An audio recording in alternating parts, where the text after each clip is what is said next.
नमस्कार प्यारे साथियों, कैसे हो आप सभी। मैं हूं योगेश और आप देख रहे हैं योगेश लर्निंग एकेडमी का YouTube channel. Yogesh learning academy के यूट्यूब चैनल पर आप सभी का स्वागत है, हार्दिक अभिनंदन है। दोस्तों, हम बात कर रहे हैं मैथमेटिक्स के बारे में और मैथमेटिक्स का एक बहुत ही जानदार और शानदार टॉपिक मिक्सचर एंड एलिगेशन, अर्थात मिश्रण और पृथक्करण। बहुत ही शानदार सी ये वीडियोस हमारी चल रही है। आज पार्ट नंबर 2 है। इससे पिछली वीडियो पार्ट नंबर 1 डिस्क्रिप्शन में उसका आपको लिंक मिल जाएगा, वहां जाकर के आप देख सकते हो, या फिर दोस्तों आप सीधा मेरे चैनल पर सर्च कीजिए और वहां पर जो प्लेलिस्ट है, प्लेलिस्ट में आप देख सकते हो कॉम्पिटिटिव मैथ्स के नाम से प्लेलिस्ट बनी हुई है, आप उसमें जाकर के देख सकते हो। या फिर एसएससी सीएचएसएल 2023 के नाम से आपको एक प्लेलिस्ट मिलेगी, वहां जाकर के भी आप मैथ्स की वीडियो पा सकते हो। वहां दोस्तों आपको परसेंटेज के जो है वो वीडियोस मिलेगी और साथ साथ आपको इसका फर्स्ट पार्ट भी मिल जाएगा मिक्सचर एंड एलिगेशन का। तो चलिए दोस्तों बात कर लेते हैं आज के फर्स्ट क्वेश्चन के बारे में। पहला क्वेश्चन आपको स्क्रीन पर नजर आ रहा होगा। क्वेश्चन में देख लीजिए क्या लिखा हुआ है। क्वेश्चन कह रहा है एक दुकानदार दो प्रकार के चावलों को, एक चावल का जो प्राइस है वो है 35 रुपए पर केजी, 35 रुपए 35, और दूसरा जो चावल है वो है 28 रुपए पर केजी। इतने रुपए के हिसाब से दो चावल खरीदता है, उनको मिक्स करता है अच्छे से, और मिक्स करने के बाद जब उनको बेचता है तो बेचने का क्या प्राइस रखता है, 36 रुपए पर किलोग्राम, यानी 36 रुपए पर किलोग्राम के हिसाब से वो बेच देता है। और उसको इस पूरे सौदे में 20% का प्रॉफिट होता है। 20% का प्रॉफिट ये हो गया, इसका मतलब हुआ कि कोई चीज अगर 100 रुपए में खरीदी थी तो उसको 120 रुपए में बेच दिया गया होगा, और पर बेचा तो है 36 रुपए में। इसका मतलब सीधी सीधी बात है, 120 की जो वैल्यू है वो किसके इक्वल है, 36 के। अगर 120 36 को रिप्रेजेंट कर रहा है तो आप दोस्तों 100 की वैल्यू निकाल लीजिए। 100 की वैल्यू निकालने के लिए 36 को डिवाइड कर देना पड़ेगा किससे, 120 से, और इंटू करनी पड़ेगी 100 से। जितने की वैल्यू चाहिए होती है उतने से मल्टीप्लाई करनी पड़ती है। अब दोस्तों एक जीरो से तो आप जीरो कैंसिल कर सकते हो। 12 तिया हो गए आपके पास 36, और ये आ गया 3 धाम 30, यानी 100 की वैल्यू कितनी आ गई, तो आप कहेंगे 30 आ गई। इसका मतलब उसने चावलों को 30 रुपए के हिसाब से खरीदा है ओवरऑल। अब दोस्तों आप देख लीजिए ये 30 जो है इस 35 से कितना कम है, आप कहेंगे 5, यहां पे नोट कर लीजिए 5। जबकि दूसरे प्रकार का चावल जो है वो 30 रुपए से 28 रुपए, अर्थात 2 रुपए की कमी है, तो आप यहां पर लिख लीजिए 2। आपने अनुपात देखा कि इन दोनों का जो अनुपात है वो 2:5 रहेगा, 2:5 रहेगा। इसका मतलब अगर वो चावलों को, दोनों प्रकार के चावलों को 2:5 के अनुपात में मिलाता है तो उसको 20% का प्रॉफिट होगा, और वो 36 के हिसाब से या 36 रुपए पर केजी के हिसाब से उन्हें बेच सकेगा। तो उम्मीद करता हूं क्वेश्चन आपको जरूर समझ में आया होगा। चलिए बात कर लेते हैं अगले क्वेश्चन के बारे में। तो चलिए दोस्तों बात करते हैं दूसरे क्वेश्चन के बारे में। अगला क्वेश्चन देख लीजिए क्या कहता है। अगले क्वेश्चन में लिखा हुआ है एक दुकानदार के पास दो प्रकार के डिटर्जेंट हैं, दो प्रकार के डिटर्जेंट हैं। पहला जो डिटर्जेंट है वो 45 रुपए पर किलोग्राम के हिसाब से 10 किलोग्राम है, यानी कि एक तो 45 रुपए वाला है, जो 45 वाला है वो कितना है, 10 किलोग्राम। जबकि दूसरे प्रकार का, यानी कि दूसरा जो कि 54 रुपए किलो वाला है, 54 रुपए किलो वाला है, वो उसके पास 18 किलोग्राम है। और इन दोनों को कह रहा है, इन दोनों को वो मिला करके, इन दोनों को मिला करके जब वो बेचता है तो उसको 72 रुपीज का लाभ होता है, यानी कि बेचने पर 72 रुपीज का लाभ होता है। उसने इस मिश्रण को किस हिसाब से बेचा है, यानी कि पर किलोग्राम जिसमें उसने बेचा है वो आपको बताना है, एसपी बताना है। क्वेश्चन ये एलिगेशन का है, लेकिन दोस्तों इसके अंदर पूछा क्या गया है आपका एसपी, यानी कि विक्रय मूल्य। कैसे बता पाओगे देख लीजिए। आप दोस्तों ये जानते हो हमारे पास टोटल क्वांटिटी कितनी है, आप कहोगे 18 किलो है।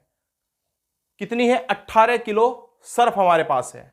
18 किलो सर्फ को वो 72 के प्रॉफिट पर बेचता है। 18 किलो सर्फ को वो 72 के प्रॉफिट पर बेचता है। इसका मतलब यह हुआ कि 18 से अगर मैं इसको डिवाइड करता हूं तो उसको पर केजी पर 4 रुपए का फायदा हो रहा है। 1 किलो बेचने पर 4 रुपए का फायदा होता है। अगर 1 किलो बेचने पर 4 रुपए का फायदा हो रहा है तो आप पहले यहां से निकाल लीजिए इन दोनों के बीच का ये जो ओवरऑल वैल्यू रहती है। कैसे निकालेंगे, इसे निकालने का तरीका बताता हूं। आप दोस्तों कैसे निकाल पाओगे, देखिए आपको क्या करना है, पहले इसको छोटा कर लीजिए।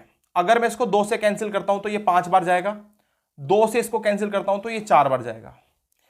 इन दोनों के अनुपात को, ये जो भी अनुपात है इसको जोड़ लीजिए, कितना आया 9। उसे 9 को तो लिखिए हमेशा अपॉन में, और साथ में इन दोनों के बीच का देख लीजिए डिफरेंस। ये जो बात करी है उसने किलोग्राम में, ये देख लीजिए आखिर इनके बीच का डिफरेंस भी कहेंगे आप 9 है, 9 से डिवाइड कर दीजिए। जब आप काटेंगे तो आपके पास कितना आएगा, 1 आएगा।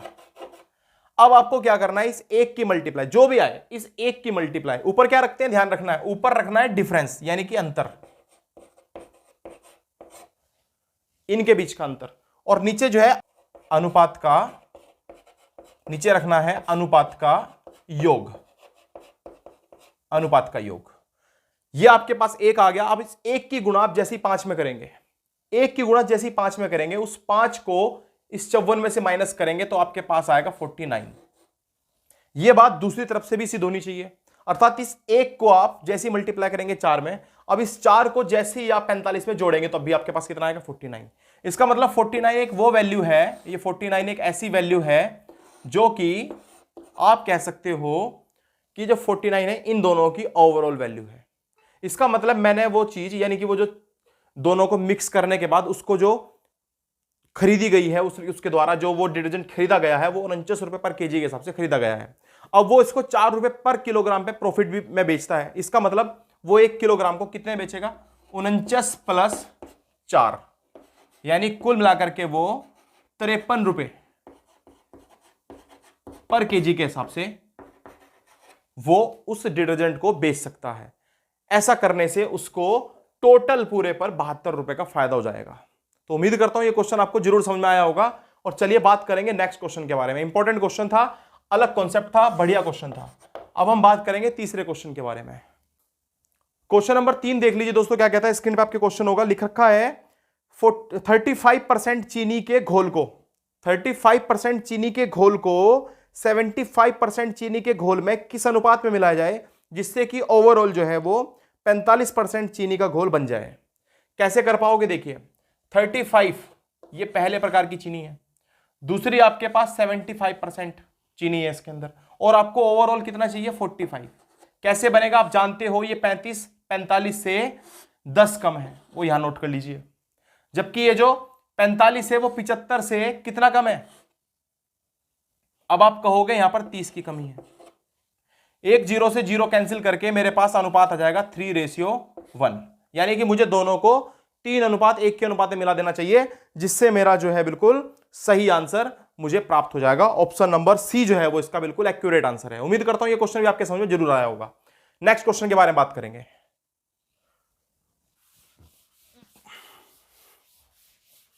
तो चलिए दोस्तों बात कर लेते हैं क्वेश्चन नंबर 4 के बारे में। क्वेश्चन नंबर 4 देख लीजिए क्या कहता है। क्वेश्चन नंबर 4 में लिखा है एक 50 लीटर के कैन में दूध और पानी का जो रेशियो है, दूध और पानी, मिल्क और वाटर, इन दोनों का जो रेशियो है वो 3:1 है, 3:1 है।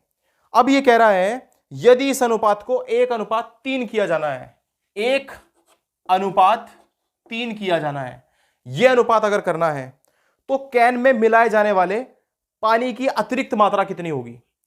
ऐसे क्वेश्चनों को आप कैसे करोगे। ऐसे क्वेश्चनों को करने के लिए दोस्तों एक बेहतरीन तरीका मैं आपके सामने प्रस्तुत करने जा रहा हूं, ध्यान रखना। कैसे करेंगे, अच्छी तरह से याद रखना है। आप ये जानते हो कि आखिर मिल्क को तो बिल्कुल भी हमने मिलाया नहीं है।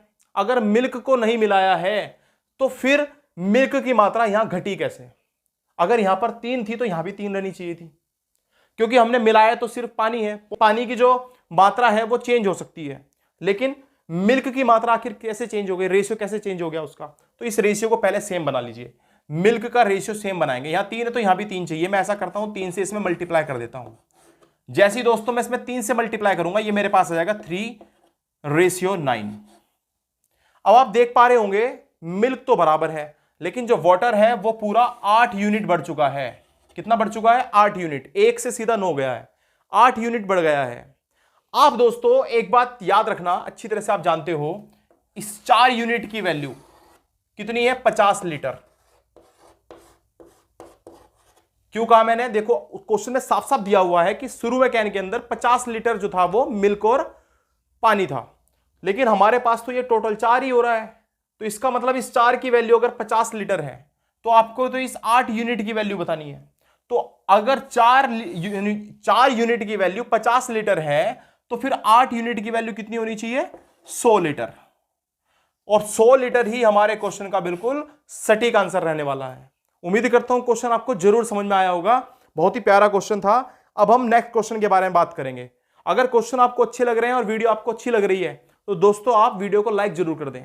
चलिए दोस्तों बात कर लेते हैं क्वेश्चन नंबर 5 के बारे में। क्वेश्चन नंबर 5 देख लीजिए क्या कहता है। कह रहा है एक मिश्रण में दूध और पानी का जो रेशियो है वो 7:5 है। फिर से ऐसा ही क्वेश्चन है, मिल्क है आपके पास और वाटर है, दूध और पानी का जो मिश्रण है वो कितना है 7:5, 7:5 है। फिर वो कह रहा है इसमें 15 लीटर पानी मिलाया जाता है। क्या मिलाया जाता है? पानी मिलाया जाता है, दूध नहीं मिलाया जाता, पानी मिलाया जाता है। तो नए मिश्रण और दूध का जो अनुपात आ जाएगा, नए मिश्रण में दूध और पानी का अनुपात 7:8 हो जाता है। अब नया जो अनुपात आएगा वो कितना हो जाता है? 7:8 हो जाता है। आपसे कह रहा है नए मिश्रण में पानी की कुल मात्रा कितनी है। बहुत इजी क्वेश्चन है, आप देख लीजिए। दूध तो बिल्कुल भी चेंज नहीं हुआ और होना भी नहीं चाहिए क्योंकि मिलाया क्या गया है? पानी मिलाया गया है। आप दोस्तों देख लीजिए कितना पानी, यहां पर यूनिट कितनी बढ़ी है पानी की, तो आप कहेंगे 3 यूनिट, 3 यूनिट बढ़ी है। लेकिन उसने आप बताया है क्वेश्चन के अंदर कि उसने 15 लीटर पानी मिलाया है, यानी कि ये तो 3 है, इस 3 की वैल्यू किसके इक्वल है? 15 लीटर के इक्वल है। यानी 3 यूनिट 15 लीटर के इक्वल है, तो यहां से 1 यूनिट की वैल्यू आएगी 5। 1 यूनिट बराबर अगर 5 है तो आपको पूछा गया है क्वेश्चन के अंदर नए मिश्रण में पानी की कुल मात्रा। नया मिश्रण यह है, इसमें पानी की कुल मात्रा 8 यूनिट है। अगर 8 यूनिट है, 1 यूनिट की मात्रा अगर 5 है तो फिर 8 यूनिट की मात्रा कितनी होनी चाहिए? आप कहोगे 8 × 5, यानी 8 पंजे 40 लीटर। इसका मतलब नया जो मिश्रण है उसके अंदर 40 लीटर पानी है। उम्मीद करता हूं ये क्वेश्चन भी आपके समझ में जरूर आया होगा। और अब हम बात करेंगे नेक्स्ट क्वेश्चन के बारे में। तो चलिए दोस्तों बात कर लेते हैं क्वेश्चन नंबर 6 के बारे में। क्वेश्चन नंबर 6 देख लीजिए क्या कह रहा है। क्वेश्चन नंबर 6 में लिखा हुआ है 2 डिब्बे ए और बी जिनमें 3:4 और 4:5 के अनुपात में सोडा और अल्कोहल का मिश्रण है। डिब्बे सी में एक नया मिश्रण बनाने के लिए दोनों डिब्बों में से समान मात्रा में मिश्रण मिलाया जाता है। तो डिब्बे सी में सोडा और अल्कोहल का नया अनुपात क्या होगा, यह आपको बताना है। कैसे करोगे दोस्तों? आप देख लीजिए, सपोज करें ये आपके पास कोई ए टाइप का डिब्बा है जिसमें सोडा और अल्कोहल है, ये दूसरे टाइप का है, ये 2 हो गया, बी मान लिया मैंने इसको, और इन दोनों से मुझे बनाना है एक नया मिश्रण। यहां पर जो अनुपात है वो 3:4 का है, यहां पर दोस्तों 4:5 का है। अब मैं क्या करता हूं, ऐसे क्वेश्चनों को करने के लिए जब समान मात्रा मिलाई जाती है और नया मिश्रण तैयार किया जाता है तो आप एक बात याद रखेंगे हमेशा, बहुत ही शानदार सा तरीका और हर जगह काम आएगा आपके। देखिए कैसे करोगे। ये टोटल यूनिट देख लीजिए कितनी है, 3 और 4 होते हैं 7, उस 7 की मल्टीप्लाई इसमें कर दीजिए। और फिर ऐसे ही आप यहां की यूनिट चेक कर लीजिए कितनी है, 4 और 5 होते हैं 9, 9 की मल्टीप्लाई इधर कर दीजिए।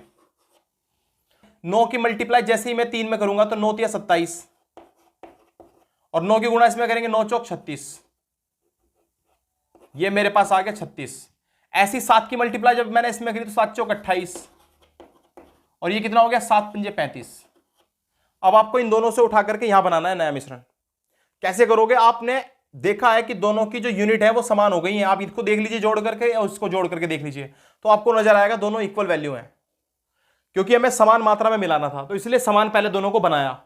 अब दोस्तों क्या करेंगे, इन दोनों को जोड़िए। देखिए 27 और 27 54 और 1 55 55 और 36 में आप 35 जोड़ोगे तो 71, यानी कि जो नया अनुपात आपके पास आने वाला है, नया जो रेशियो आने वाला है वो 55:71 होगा। ऑप्शन नंबर डी जो है वो इस क्वेश्चन का बिल्कुल सटीक आंसर रहेगा। उम्मीद करता हूं क्वेश्चन आपको जरूर समझ में आया होगा। चलिए दोस्तों बात करते हैं नेक्स्ट क्वेश्चन के बारे में, क्वेश्चन नंबर 7। चलिए दोस्तों बात कर लेते हैं क्वेश्चन नंबर 7 के बारे में। क्वेश्चन नंबर 7 देख लीजिए क्या कह रहा है। क्वेश्चन में लिखा हुआ है एक बर्तन में 30 लीटर दूध और पानी के मिश्रण में, एक बर्तन में 30 लीटर दूध और पानी के मिश्रण में 3:2 का अनुपात है, 3:2 का अनुपात है। यदि बर्तन ए से x लीटर मिश्रण निकाला जाता है और बर्तन ए में x लीटर पानी मिला दिया जाता है तो दूध और पानी का जो अनुपात है वो 2:3 हो जाता है। आपको बताना है x की वैल्यू कितनी होगी, आपको x की वैल्यू बतानी है। दोस्तों आप जानते हो आपके पास मिल्क और वाटर का जो है वो हमारे पास मिश्रण है। पहला जो रेशियो है वो 3:2 है, 3:2 है। अब ये क्वेश्चन में कह रहा है टोटल अमाउंट अपने पास 30 है, यानी कि 30 लीटर है दूध और पानी का मिश्रण। इसमें से मैंने x x जो है वो मिश्रण बाहर निकाल दिया। x मिश्रण अगर बाहर निकाल देता हूं तो मेरे पास बचेगा 30 माइनस एक्स। मेरे पास कितना बचेगा? 30 माइनस एक्स।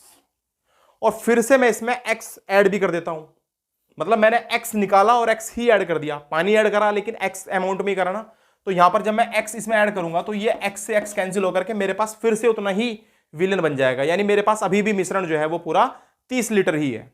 लेकिन ऐसा करने से रेशियो चेंज हो गया। रेशियो कितना चेंज हुआ? रेशियो हो गया आपका 2:3। अब दोस्तों आप जानते हो कि मिल्क आपके पास पहले 3 रेशियो में था, अब वो 2 रेशियो में है। जब आपने मिल्क ना तो ऐड किया और ना मिल्क उसमें से निकाला अलग से, तो फिर आपका ये मिल्क वाली जो रेशियो है वो चेंज कैसे हो गया? तो इसलिए मिल्क के रेशियो को इक्वल करने के लिए मैं इसमें 2 से मल्टीप्लाई कर देता हूं और इसमें मैं 3 से मल्टीप्लाई कर देता हूं। ऐसा करने से ये रेशियो मेरे पास आ जाएगा 3 दूनी 6 और ये आ जाएगा 2 दूनी 4, जबकि ये आ जाएगा 6 और 3 3 9। आपने देखा मिल्क जो है मेरे पास अभी भी इक्वल है, लेकिन मेरे पास अब अमाउंट बढ़ चुका है पानी का। कितना? 5 यूनिट बढ़ चुकी है। 4 से 9 हो गई है, 5 यूनिट बढ़ चुकी है। आप देख लीजिए मेरे पास जो नया मिश्रण है उसकी टोटल यूनिट 15 है, 9 और 6 15, जबकि मेरे पास अभी भी जो विलियन है वो पूरा 30 लीटर ही है। इसका मतलब इस 15 यूनिट की जो वैल्यू है वो 30 लीटर के इक्वल है। अगर 15 यूनिट की वैल्यू 30 लीटर के इक्वल है तो आपको बतानी है 5 लीटर की वैल्यू कितने यूनिट के इक्वल होगी। क्वेश्चन में यही तो पूछा गया है। अब आप क्या करोगे? अगर 15 की वैल्यू 30 है तो फिर 5 की वैल्यू कितनी होनी चाहिए? यहां से 10 लीटर। तो उम्मीद करता हूं क्वेश्चन आपके ये भी समझ में जरूर आया होगा। और चलिए बात कर लेते हैं नेक्स्ट क्वेश्चन के बारे में। क्वेश्चन बहुत ही ज्यादा आसान है, बहुत ही जानदार है और बहुत ही शानदार है। चलिए दोस्तों बात कर लेते हैं क्वेश्चन नंबर 8 के बारे में। आज का क्वेश्चन नंबर 8 है। क्या कहता है क्वेश्चन में लिखा हुआ है, क्वेश्चन कह रहा है एक पात्र में 40 लीटर दूध है। टोटल दूध कितना है? 40 लीटर। और इस पात्र में से 4 लीटर दूध बाहर निकाल दिया जाता है। अगर आपने 4 लीटर दूध बाहर निकाल दिया है 40 में से, तो आपने निकाल कितना दिया है? आप कहोगे 1/10 भाग। अगर आपने 1/10 भाग बाहर निकाल दिया है तो आपके पास मौजूद कितना है? अभी भी 9/10 भाग दूध अभी भी आपके पास बचा हुआ है। 9/10 बचा हुआ है। फिर दोस्तों आप फिर से 4 लीटर दूध और निकाल देते हो और फिर से 4 लीटर दूध और निकाल देते हो। यानी आप टोटल 3 बार 4 करके 4 लीटर करके दूध को निकालते हो और उतना ही पानी उसमें मिक्स कर देते हो। इसका मतलब स्टार्टिंग में आपके पास 40 लीटर दूध था, आपने 4 लीटर दूध निकाल दिया, अर्थात 1/10 भाग निकाल दिया, तो आपके पास बचा कितना? 9/10। फिर दोस्तों यही प्रक्रिया आपने 2 बार और करी है, यानी कुल मिलाकर के 3 बार यह काम हुआ है। 1 0 से 0 कैंसिल। यहां से दोस्तों अगर आप 9 की 9 में 3 बार मल्टीप्लाई करेंगे तो 729 गुणा में रहेगा 4 और आपके पास बटे में बचेगा 100। 4 की मल्टीप्लाई कर लीजिए, 9 चौक 36 का 6, आपके पास 3 बचेगा। 4 दूनी 8 और 3 11 का 1, हासिल 1 बचेगा। 4 सत्ते 28, 28 और 1 29, यानी 29 16 बटे में 100। 100 से जैसे डिवाइड करेंगे तो आप कहेंगे 29.16 लीटर। ये क्या है? ये है भैया आपके पास दूध की बची हुई मात्रा।